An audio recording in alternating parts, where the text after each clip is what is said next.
सुप्रभात मेरे प्यारे बच्चों, हिंदी की कक्षा में आपका स्वागत है।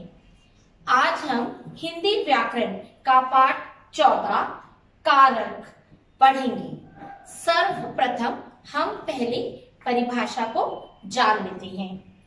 जो शब्द संज्ञा या सर्वनाम का संबंध वाक्य के दूसरे शब्दों से बताते हैं उन्हें कारक कहते हैं।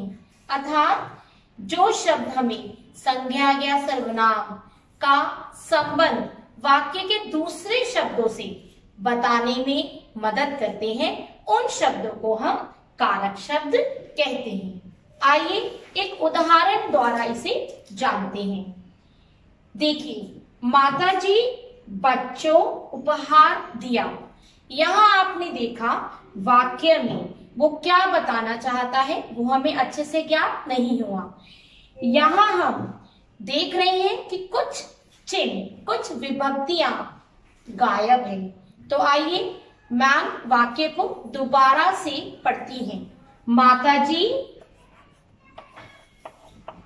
ने बच्चों को उपहार दिया। अब आपने देखा कि ने और को लगाने से वाक्य का अर्थ हमें अच्छे से ज्ञात हुआ। तो ये ने और को ये है हमारे कारक चिन्ह हैं। आइए अब हम अपनी हिंदी व्याकरण पुस्तिका द्वारा इन्हें अच्छे से समझते हैं। आइए कारक की परिभाषा को एक बार और पढ़ते हैं। संज्ञा या सर्वनाम के जिस रूप से उसका सीधा संबंध क्रिया के साथ ज्ञात हो वह कारक कहलाता है। जैसे गीता ने दूध पिया। यहाँ संज्ञा या सर्वनाम के जिस रूप से कार्य करने वाले का पता चलता है, अर्थात यहाँ कार्य किसके द्वारा हो रहा है? गीता के द्वारा। तो गीता यहाँ कर्ता कारक है। और जिस वस्तु या व्यक्ति पर क्रिया का सीधा प्रभाव पड़ रहा है, अर्थात क्रिया का प्रभाव किस पे आ रहा है? दूध पर। तो दूध यहाँ कर्म कारक है। तो इस वाक्य में गीता क्रिया का कर्ता है और दूध उसका कर्म है। कारक विभक्ति चिन्ह। कारक के 8 चिन्ह होते हैं। जैसे पहला कर्ता, ने, कर्म को, कर्ण से या के द्वारा, के साथ, संप्रदान, के लिए, को, अपादन से, संबंध, का, के, की, ने, नी, अधिकरण, में, पर और संबोधन, हे, ओ, अरे। कारक के प्रकार। आइए सबसे पहला प्रकार कर्ता कारक। जैसे कि मैंने अभी आपको बताया था, जिस रूप से क्रिया अर्थात कार्य के करने वाले का पता चलता है कि कार्य किसके द्वारा हो रहा है, उसे कर्ता कारक कहते हैं। इसका विभक्ति चिन्ह ने होता है, कर्ता ने। जैसे कबूतर ने दाना चुगा। तो यहाँ कर्ता किसके द्वारा दाना चुगा गया? कर्ता कारक कौन सा है? कबूतर।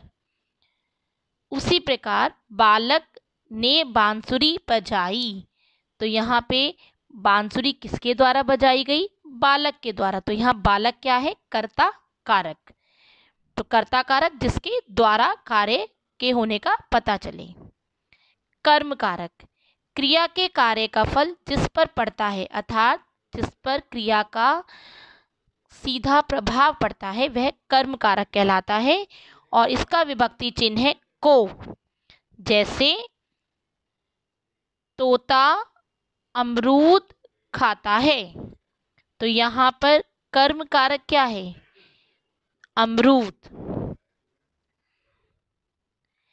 कर्ण कारक।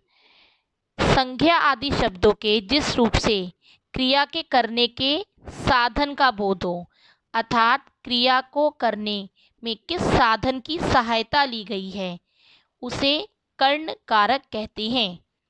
जैसे इसका विभक्ति चिन्ह से या के द्वारा। मोहन ने कुत्ते को डंडे से मारा, तो किससे मारा? डंडे से। तो यहाँ पे कर्ण कारक क्या हुआ? डंडे से। अनीस पेन से लिखता है, तो यहाँ कर्ण कारक क्या हुआ? पेन से। संप्रदान कारक, जिस संज्ञा के लिए क्रिया की जाती हो उसे संप्रदान कारक कहते हैं। संप्रदान का अर्थ होता है देना, अर्थात कर्ता जिसके लिए कुछ कार्य करता है, जिसके लिए भी कार्य किया जाता है उसे संप्रदान कार्य कहते हैं। इसका विभक्ति चिन्ह होता है के लिए। जैसे जया रोहन के लिए लड्डू लाई, किसके लिए लाई? रोहन के लिए। तो यहाँ रोहन के लिए संप्रदान कारक हो गया। उसी प्रकार नौकर माँ के लिए दूध लाया, किसके लिए लाया? माँ के लिए। तो माँ के लिए संप्रदान कारक हो गया। तो यहाँ क्रिया जिसके लिए की जाती है। आपादन कारक, जिस शब्द से अलग होने का पता चले उसे आपादन कारक कहते हैं। अर्थात संज्ञा के जिस रूप से एक वस्तु का दूसरी से अलग होना पाया जाए वह आपादन होता है। जैसे आँखों से आंसू गिरे, तो यहाँ आँखों और आंसू अलग अलग हो गए, तो यहाँ पे आँखों से, तो आँखों से यहाँ पर आपादन कारक है। इसका विभक्ति चिन्ह होता है से। पेड़ से फल गिरा, कहाँ से गिरा? पेड़ से।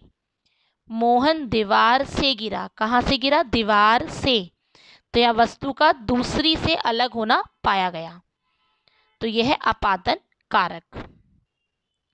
अगला देखेंगे संबंध कारक। मोहन की पुस्तक फट गई, शब्द के जिस रूप से किसी एक वस्तु का दूसरी वस्तु से संबंध प्रकट हो, अर्थात जिस व्यक्ति या वस्तु का संबंध दूसरे संज्ञा शब्दों से होता है उसे संबंध कारक कहते हैं। जैसे मैंने बताया मोहन की पुस्तक फट गई, यहाँ की किसकी पुस्तक फट गई? मोहन की। ठीक है, तो यहाँ पे संज्ञा का संबंध दूसरे संज्ञा शब्द से है, तो यहाँ पे संबंध कारक। ऐसे ही साक्षी का भाई आया है, किसका भाई? साक्षी का। तो साक्षी का संबंध उसके भाई से दिखा रहे हैं, तो यह संबंध कारक। अधिकरण कारक। अधिकरण कारक शब्द के जिस रूप से क्रिया के आधार का बोध हो, अर्थात जिस शब्द से क्रिया के स्थान का पता चले। इसका विभक्ति चिन्ह होता है में या पर। जैसे जेल में चोर बंद है, तो यहाँ पे उसका स्थान क्या है? जेल में। छत पर बंदर है, कहाँ पर है? छत पर। तो यहाँ पे उसके स्थान का हमें पता चलता है, उसे अधिकरण कारक कहते हैं। आखिरी कारक है हमारा संबोधन कारक, जिससे किसी को बुलाने अथवा सचेत करने का भाव प्रकट हो उसे संबोधन कारक कहते हैं। अर्थात जिस रूप से किसी को पुकारने का बोध हो, जैसे अरे बच्चों इधर आओ, तो यहाँ पे हम किसको पुकारे हैं? अरे बच्चों। अरे बच्चों यहाँ क्या हो गया? संबोधन कारक। हे भगवान मुझे बचाओ, हे भगवान, तो यहाँ पर हे भगवान के बाद आपका संबोधन कारक है ये। ठीक है, तो बच्चों इस प्रकार हमने कारक के 8 भेदों के बारे में जाना। अब आप सभी इसका अध्ययन करेंगे। धन्यवाद।